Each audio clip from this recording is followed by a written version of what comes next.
പ്രളയ ദുരിതബാധിതർക്ക് അവശ്യ സാധനങ്ങൾ കൈമാറി ഡിവൈഎഫ്ഐ.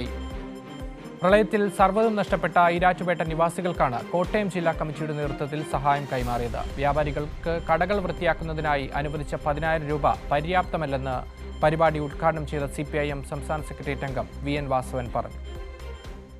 മിന്നൽ പ്രളയം ഈരാറ്റുപേട്ടയിൽ വലിയ നാശമാണ് വിതച്ചത്. വ്യാപാര സ്ഥാപനങ്ങളിൽ വെള്ളം കയറി കോടികളുടെ നഷ്ടമുണ്ടായി. വീടുകളിൽ നിന്നും ഉടുതുണിയുമായാണ് ജീവൻ കയ്യിൽ പിടിച്ച് പലരും ഓടി രക്ഷപ്പെട്ടത്. തിരികെ എത്തുമ്പോൾ പല വീടുകളിലും ഒന്നും ഉണ്ടായിരുന്നില്ല. ഈ ഘട്ടത്തിലാണ് സർവ്വതും നഷ്ടപ്പെട്ട ജനതയ്ക്ക് സഹായഹസ്തവുമായി ഡിവൈഎഫ്ഐ എത്തിയത്. വീട്ടുപകരണങ്ങളും അവശ്യ സാധനങ്ങളും ദുരിതബാധിതർക്ക് കൈമാറി. കളക്ഷൻ സെന്ററുകൾ വഴി ശേഖരിച്ച സഹായങ്ങളാണ് ഇത്തരത്തിൽ കൈമാറിയത്. പരിപാടിയുടെ ഉദ്ഘാടനം VN വാസവൻ നിർവഹിച്ചു.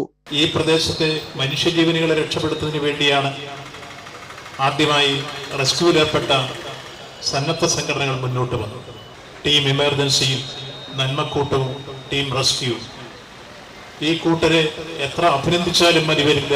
ഒരുപക്ഷെ അവരുടെ സമയോചിതമായ ഇടപെടൽ ഉണ്ടായിരുന്നില്ലെങ്കിൽ നമുക്ക് ഈ മീനച്ചിൽ താലൂക്കിലെ മരണം 2 അല്ല, പേട്ടയും പരിസര പ്രദേശവും മരണസംഖ്യ നാം പ്രതീക്ഷിച്ച അല്ലെങ്കിൽ വല്ലാത്ത രൂപത്തിലേക്കായി അത് മാറി ഈ നാടിനെ ആകെ വല്ലാത്ത ഒരു ദുരന്തത്തിലേക്ക് ആഴ്ത്തുമായിരുന്നു അവരുടെ ഇടപെടലില്ലായിരുന്നെങ്കിൽ.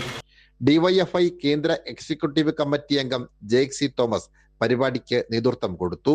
25 വീട് 20 ലക്ഷം രൂപയിൽ കുറയാത്ത 25 വീട് സ്വപ്നം കണ്ട ഒരു സംഘടനയ്ക്ക് 20 ലക്ഷത്തിൽ കുറയാത്ത 100 വീടുകളെ വെച്ചു കൊടുക്കാൻ കഴിയുന്നു. ഈ അനുഭവങ്ങളുടെ പ്രതീകമാണ്, അതിന്റെ ആകത്തുകയാണ് ഡിവൈഎഫ്ഐ എന്ന് പറയുന്നത്. ദുരന്തത്തിലും ദുരിതത്തിലും ഇരയാകുന്ന മനുഷ്യർക്ക് മുമ്പിൽ കൈത്താങ്ങാകുവാൻ, അവർക്കൊപ്പമുണ്ടാകാൻ അച്ചടിച്ചു വെച്ച ഈ വാഹനങ്ങളുടെ മുൻ ബാനർ നിങ്ങൾ ശ്രദ്ധിച്ചാൽ മതി. നാട് തോൽക്കാതിരിക്കാൻ കൂടെയുണ്ട് ഡിവൈഎഫ്ഐ എന്നുള്ളതാണ്. ഡിവൈഎഫ്ഐ ഈരാറ്റുപേട്ട ഈസ്റ്റ് മേഖലാ സെക്രട്ടറി അജ്മൽ P. മുഹമ്മദ് അധ്യക്ഷത വഹിച്ച യോഗത്തിൽ ജില്ലാ secretary Sarath, president Archana Sadasivan, CPIM നേതാക്കൾ എന്നിവർ പങ്കെടുത്തു. പരിപാടിയുടെ ഭാഗമായി ഈരാറ്റുപേട്ടയിലെ സന്നദ്ധ സേവന സംഘടനകളായ ടീം എമർജൻസി, ടീം നന്മക്കൂട്ടം, T rescue force Kerala, Bhagat Singh youth force എന്നീ അംഗങ്ങളെ ആദരിച്ചു. കൈരളി ന്യൂസ്, കോട്ടയം.